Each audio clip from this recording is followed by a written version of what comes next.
Very nice. All right. So, guess what happened today? Remember how I said yesterday that should be able to get on here tonight and do some more planning and figuring out, as long as it didn't require me to do a double shift? Guess what happened? Guess what happened?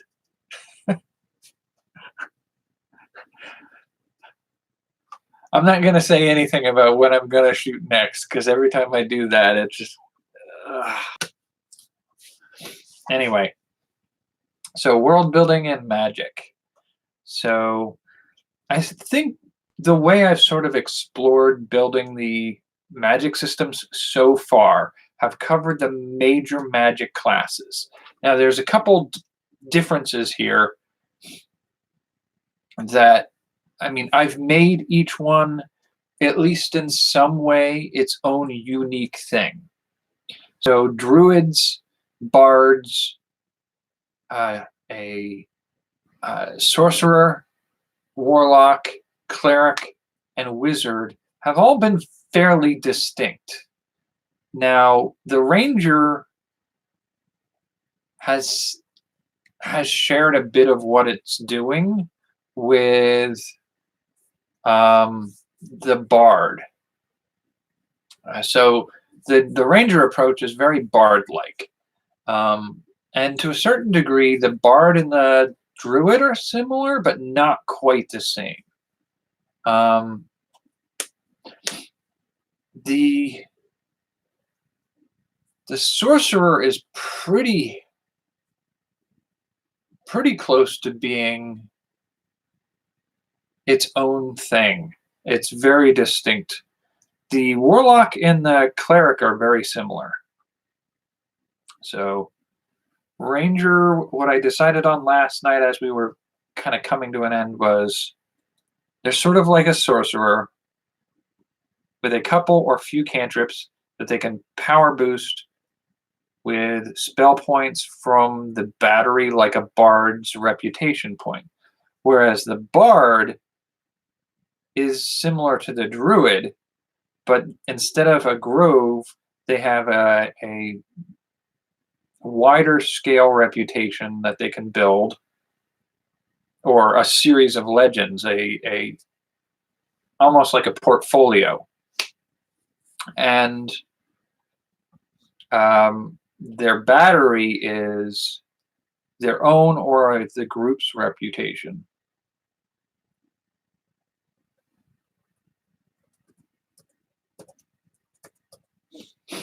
And the druid is tapping into the plants that it grows. The sorcerer gets an innate power that is their own, and that's sort of something that we're looking at when we touch on the monk, because at least in those two classes, like the mage or wizard class, they tap into the magic of the world around them. The cleric and the warlock, they tap into powers fed to them by their patron. The druid taps into nature, bard into their reputation and the growing legend of the things they're involved in, and the ranger taps into some innate skills like the sorcerer, but they're powered by their reputation within the wilderness with plants and animals that they work with. The monk in D&D 5th edition specifically uses key powers. So they basically chi, key, however people refer to it. This is referred to as KI, so they're calling it key. You get key points as you go up in level, and those key points are what you draw on. Honestly, that's kind of okay. That's a non-Vancian magic system to begin with. I don't have to do a lot of fiddling with it. Um, that by itself is fine to work with. I do feel like there's potentially a sense of um, uh, maybe wanting to connect the key to an ability skill. So key is kind of a an aspect of one's will or mind over matter approach. And it does sort of cross over into a territory that I'm probably going to have to address at some point, and that is the category of psionics, the mind over matter psychic abilities kind of thing. And I think that system needs a massive overhaul. I know that D&D design for 5th edition is trying to come up with a new one. They had 3rd and 4th editions had some psionic ability resources. I don't know that they are particularly good. And then 2nd edition had their own psionics handbook, which is generally considered to be a little bit of a fumble on that score. And then before that, I believe 1st edition and the original D&D had psionics as an ability, but it was sort of like you add it when you want to, and there was no like hardcore set rules that you could really track down. So I feel like the flavor of the aspect of the monk has the potential to sort of overlap with some of that, and to a certain degree, so does the sorcerer's ability. But I think with the rebuild that I did on the sorcerer's ability, I think we've kind of moved around to that, so it's not as distinctly the same as so many other systems of mystical power. But the monk should have some overlap, I feel like, with psionics. And they have a system, honestly, that makes a lot of sense. And it's not too different from what I'm using for the Druid, Bard, and Ranger. And to a certain degree, the Warlock and the Cleric.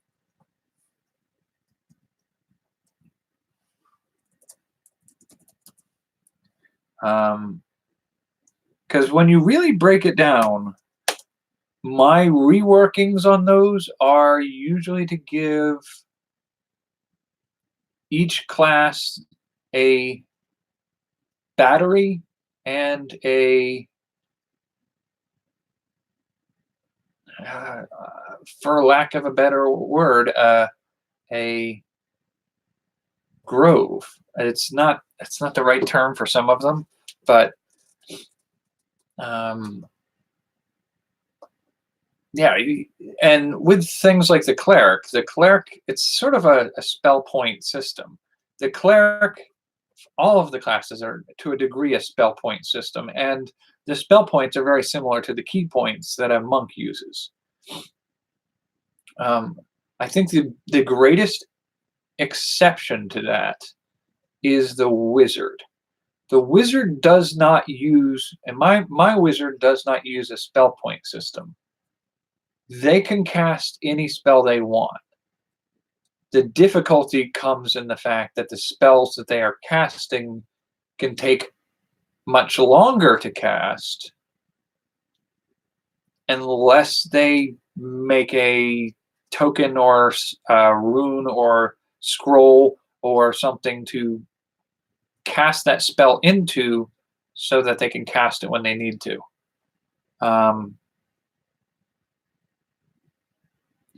Yeah, I'd have to revamp the system and that's tricky because looking at that, the system I have for doing that it can't be the same as spell scroll writing. Writing a spell scroll that you can cast a spell from, making it so that anybody can cast a spell from that scroll, um, is part of an economics system. So one of the things that happened in a game that I was playing in, we came to a city and we're in a foreign land. We do not have any foreign currency. We do not have any means of, um, we don't have any goods on us that are particularly valuable to the people we're interacting with, and we don't have any um, history or reputation. And so, what do we have to trade? What can we possibly trade? And my character, being an arcane trickster, had a certain set of spells. Now, part of the crafting tradition in 5th edition means that I can craft a spell onto a scroll so that anybody could cast it or learn it and put it in their own spell book. So to create one of these scrolls that somebody could cast, there's some rules in the 5th edition handbook for how to do that. And part of that is built around the idea of a spell scroll has a distinct cost. And so you shouldn't be able to get a 50 gold piece valued spell scroll done in a half hour. You shouldn't be able to just scribe out this spell scroll and you're done. Because you could make massive amounts of money by spending an 8-hour day making 8 scrolls or more, depending on the level of the spell, and sell them. Why would you go adventuring? You can corner the entire market on valuable spell scrolls. So there's a definite economics aspect of that you have to pay attention to, which is weird to think about. But for my wizard, for a level 1 wizard, you should have 3 cantrips that you can cast and 2 level 1 spells. So you should be able to have 5 spells minimum.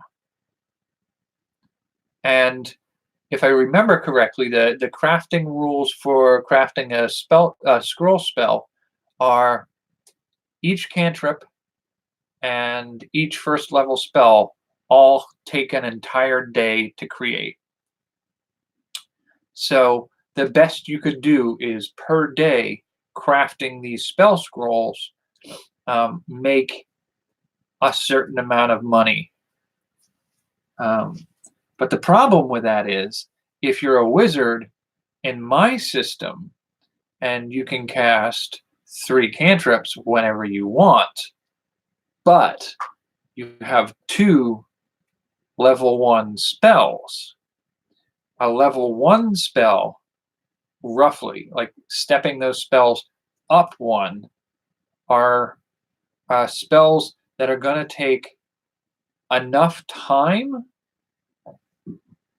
that potentially it makes more sense to cast them and lock them into a scroll or something, or a stone or some other token. And those tokens that you can then tap into their power and release it, similar to how one would with a scroll.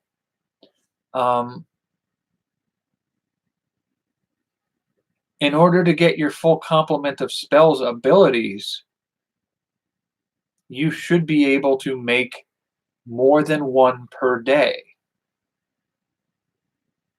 And as you go up in skill level as a spellcaster, your ability to cast more spells per day mean you should also be able to craft more spells per day. But if those spells are usable by anybody else, so you cast a spell into a token and anybody else can use it, then they become something that you can sell and become part of the economic system of the game. And so that gets a little dicey about making, again, you could make a lot of money by just selling your day's allotment of spells on the market. And you kind of want to make it so that that doesn't happen. Now, maybe we can treat it as different from a scroll in the sense that nobody else can use your tokens. And if we do that, nobody else can use your tokens, and they're not as permanent a lock as a scroll spell. So like I think I mentioned before, a scroll spell, if you create it, it's that spell at that level forever. You could find a 150-year-old spell scroll in a cave, and now it's a piece of treasure that you can use to cast that spell whenever you want. Cool idea. A token, if it's a level 3 spell, roughly, on day 2, it's going to be a level 2 spell, and on day 3, it's going to be a level 1 spell. And after that, it'll go into a cantrip, and then potentially worthless. It'll have lost its magic. So I feel like those qualifications for what I'm doing may make that work better. Now, there isn't a function like that for Warlock and Clerics, because they build their reputation essentially with their patrons. And I feel like to a certain degree, like they don't necessarily have a battery, I don't think. Well, maybe.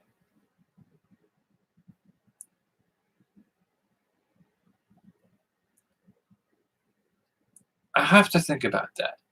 The Druid definitely has a battery in groves and the life that they carry around with them and spread. The Bard also, and the Ranger also. The Sorcerer is a different mechanic. So Wizard and Sorcerer are fairly distinct. Monk, again, is a bit distinct. Their version of, they don't require an outside source to tap into, but they still have a battery that regenerates on a regular. So I still feel like there's a part of me that doesn't like the tendency to use each day as the marker for when you've used up or when you can refresh your abilities. Like, part of the appeal for me for the Bard and the Druid and the Ranger abilities that I've set up is it's not necessarily, like, you can't a Druid can't tap into their spells and then tap just a little bit that day and then the next day get all of that back. I mean, if a Druid taps a lot of their spell slots or their spell points or their battery points, however you want to refer to it, when a Druid taps that level of power, they may tap enough of it so that the next day they don't get everything back overnight. And it regenerates slowly. So it may be 12 hours. It may be 16 hours before you're back to full power. And you could spend that 16 hours doing other things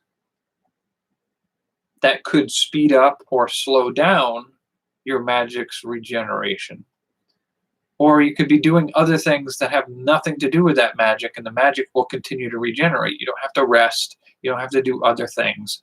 That's an independent system of magic. And it's not hooked to, it's not like I'm tired today, take a nap, wake up, you feel refreshed, and you've got all your spells back. I don't like that system. That's part of the reason why I wanted to get away from the Vancian system of magic. And we don't really escape that with the monk.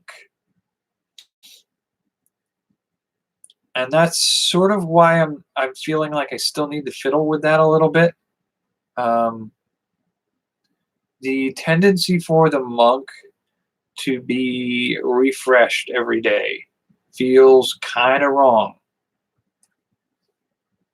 Okay, monks make careful study of magical energy that most monastic traditions call ki.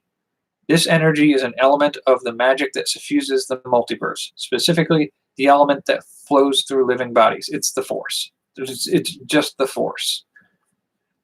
Monks harness this power within themselves to create magical effects and exceed their body's physical capabilities. And some of their special attacks can hinder the flow of ki in their opponents. Using this energy, monks channel uncanny speed and strength into their unarmed strikes. As they gain experience points, their martial training and their mastery of ki gives them more power over their bodies and their bodies of their foes. So here's the thing. I feel like the thing that makes the most sense is not to do the long rest refreshes all key points at any given time, but instead give key points a perpetual regeneration rate. So whereas the druid spells regenerate gradually over time such that they will have their full complement return to them in 24 hours if they only tap as much as they're allowed to tap each day. That sort of setting those markers to be roughly a day and giving them the regeneration rate that happens whatever they're doing in that time frame, that makes more sense to me. And doing that with the monk is something I think makes an equal amount of sense. Is making it so that their ki, you tap it to do certain abilities that day. And so for if you're creating a monk at level 1, you have 0 ki points. At level 2, you get 2 ki points. And at level 3, 3, level 4, 4, so on and so forth. So your level is essentially what your ki points are on a given day. And that's fine. I just feel like if you use ki, let's see, does it specifically say in here? Starting at 2nd level, your training allows you to harness the mystical energy of ki. Your access to this energy is represented by a number of ki points. Your monk level determines the number of points you have, as shown in the ki points column on the monk table. You can spend these points to fuel various ki features. You start knowing 3 such features.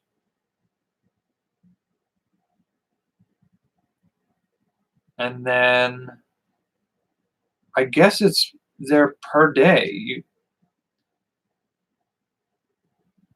It never really specifically states.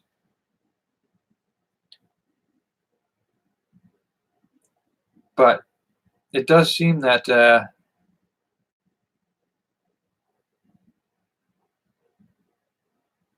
hit points. No, it doesn't tell you specifically, but it does sound like what they're saying is your ki points regenerate each day. And I feel like instead of doing that daily,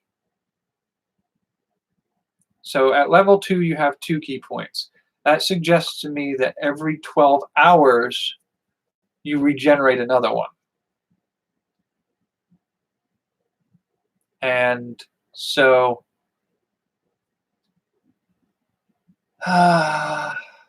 every 3 hours, you get a quarter of a key point back. But at level, say, 6, you have 6 key points per day. So you could use all 6, and at the end of the day, you take a rest, and you wake up the next day with 6 more.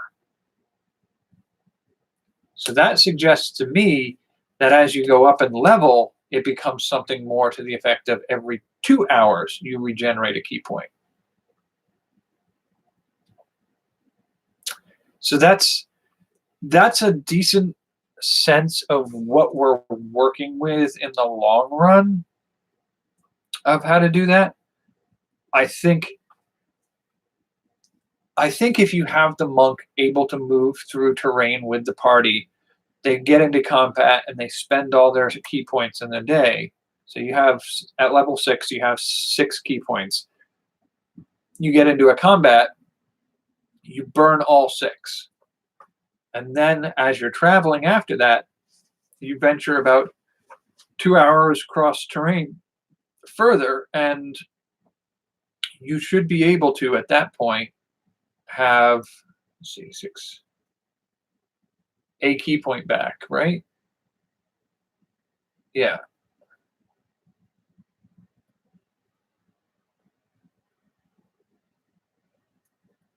1/6, no. Every 2 hours would be 12 in a day. So every 4 hours would be a new key point, right? Yeah. 6 times 4 is 24. So every 4 hours in a day, you generate more key points. And that's reasonable. That's not unreasonable. If you're in a combat, you burn through your 6 key points in a single combat, and then you're going for the rest of the day, you should be able to generate another key point during that time. It'll only give you 1 extra ability max, really, that day, I think. I might be doing my math wrong because it's kind of late, and I did a double shift today, so my brain's maybe not all here. But having that regeneration rate not require the rest of that night, I think that's the way I want to go with that. And it can help us understand how to regenerate the spell power that certain other classes tap into.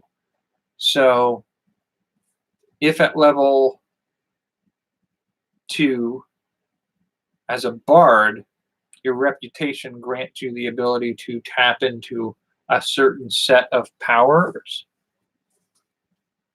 then that point refresh rate should be at a similar rate to what the key points regenerate at. And I think that's the biggest change I need to make to Monk.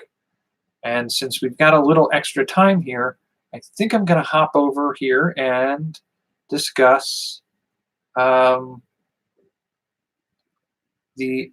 Artificer in brief. The Artificer essentially is doing a lot of the things that I'm talking about, where they can make infusions to infuse objects with temporary powers. They have a certain number of cantrips they know, 2, and a certain number of spell slots that they know, which is 2. Now, for me, if we're using that model, I feel like that's going to be something along the lines of the wizard, because the wizard is the one who does the studying and the learning of magic. So they have the ability to do essentially what a wizard does for spell casting. So if we do that and we open up wizard spell casting to the Artificer, it does sort of change the balance of their spell developments as a character. And so it can kind of change how the character feels. But I think the easiest way to handle some of those aspects is to lean into favoring a difference in infusions. So the Artificer has infusions, cantrips, and spells. And I feel like if it feels like the Artificer is advancing too fast in their spell capability, then lean into the infusions. If it looks like they're doing too much in the infusions, then lean a little bit into the spells. There's a balance you'll find at a certain point. And I'm going to have to do some play testing to figure out what that balance is. But overall, there's not a lot of reason to play with the Artificer much because they already have a fairly non-Vancian magic system. It's just the spell slots and the once per day usage of them that I think is an issue. Now, our list here takes us basically from all the classes that we have. We have Artificer, Barbarian, Bard, Cleric, Druid, Fighter, Monk, Paladin, Ranger, Rogue, Sorcerer, Warlock, Wizard, and then Blood Hunter. Blood Hunter's fine the way it is. It doesn't need to be played with. There are no real spell casting, spell slots sort of thing to worry about. So leave that one alone. The Rogue's Arcane Trickster is the only time Rogue has to worry about spell slots and Vancian magic being a particular kind of thing. And I will sort of address that. The Paladin is very much a cleric. He's a fighter that is a cleric. So, again, just adapt the clerical spells for the Paladin. And I think the advancement of a Paladin as a cleric tends to allow it advancement at about half the rate a cleric does, or 1/3. There are some rules. When you look at the rules for spellcasting in D&D 5th edition, there's a set of rules that specifically are designed for spell points.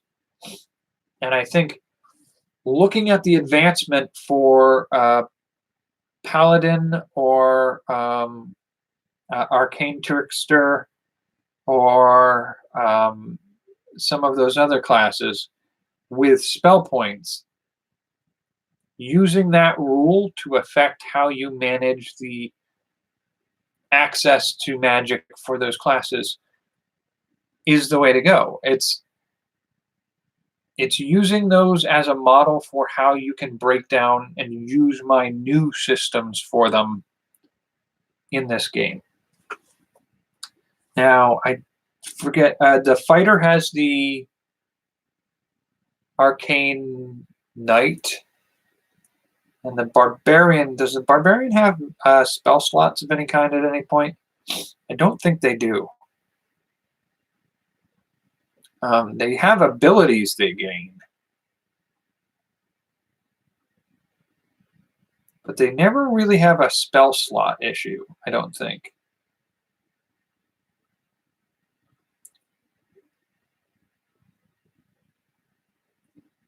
And I'm not seeing anything for spell slots.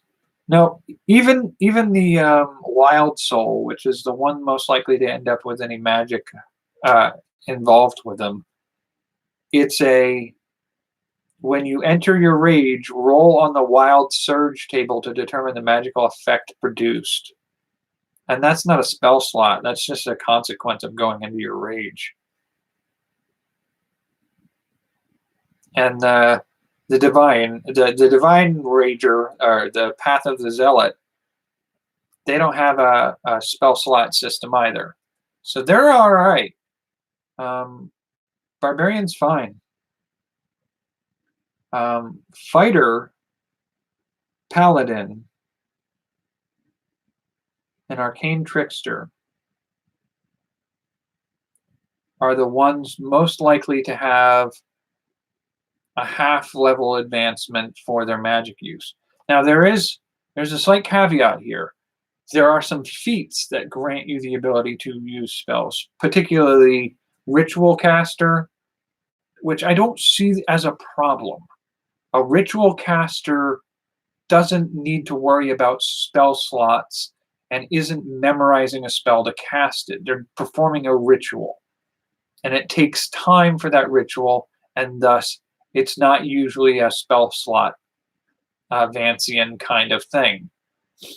The only other thing to think about is Arcane Adept or a Magic Adept. And that's a feat that you can give to any character as they advance in level, which essentially is saying that this character learned a little bit of magic. And it can be clerical, druidic, ranger, bardic, sorcerer, warlock, or wizard. It could be any type of magic. And it's just basically saying you give them the ability to have 2 cantrips and a level 1 spell. I believe that's the feat. So I don't see a huge issue with letting any character take essentially a level 1 spellcaster ability. So if you have a barbarian and you want them to take the feat of Spell Adept, they could take 1 wizard, 1 sorcerer, 1 cleric, 1 druid spell ability at that point. And so like the sorcerer would be, you get 1 cantrip and a set number of points that you can use to manipulate that cantrip per day.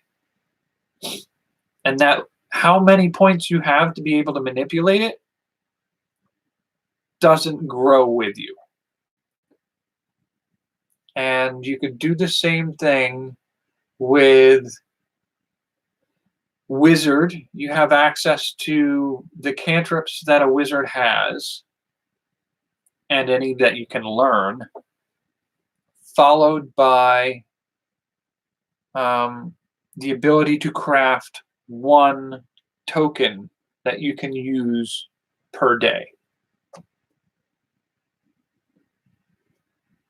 And warlock and cleric, you've tap into a entity that has favored you in some way, and you're going to have to be able to earn your currency, your divinity favor or your patron favor points that allow you to cast certain things each day.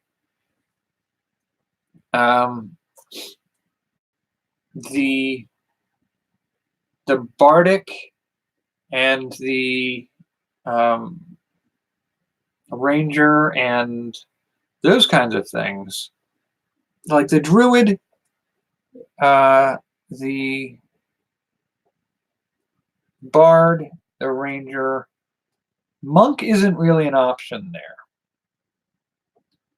And so I feel like at that point, and like paladin is just cleric.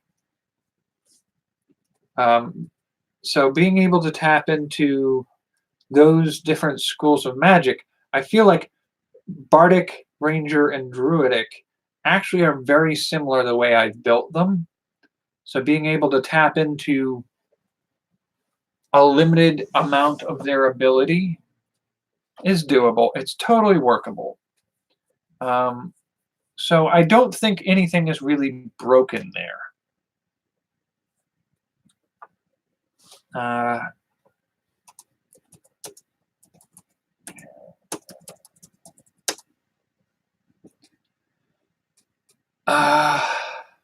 1 point per level. Okay, so I'm trying to refresh my memory here. The key points we were looking at for the monk were their regeneration rate was distinctly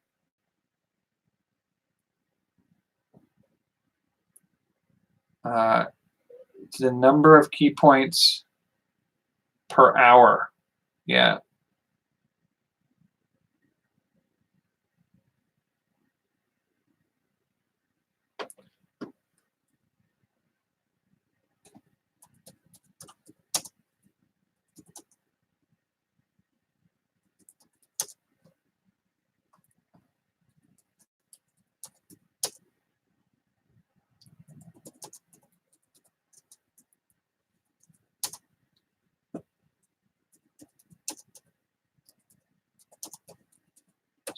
So that's basically like that covers pretty much everything. I think the only thing we haven't dabbled in yet is psionics.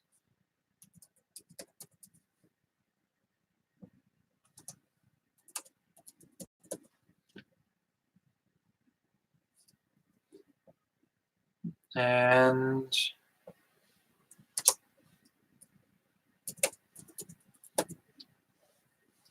wizard. That's not how you spell that word. And psionics, I'm going to have to really bounce my head against a bit here. I may not cover it next. I may set that aside to be a different thing at a different time to discuss.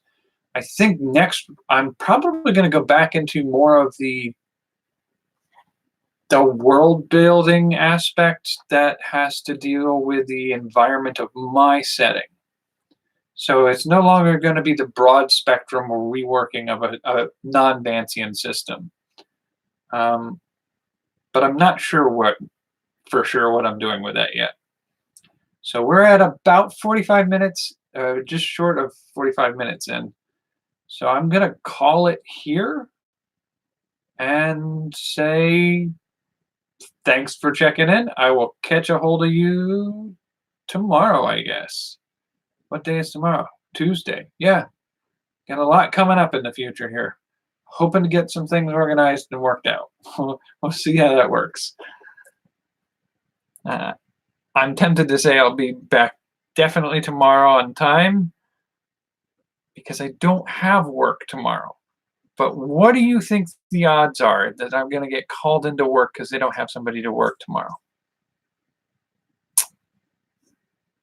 Yeah, I'm not looking forward to keeping that fight going. All right. I'm kind of ready to just be done. Fire me, please.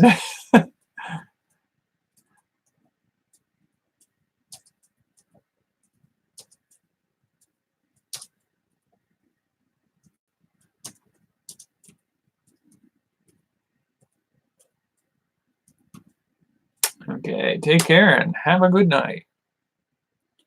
That's the way of things. I will catch you tomorrow.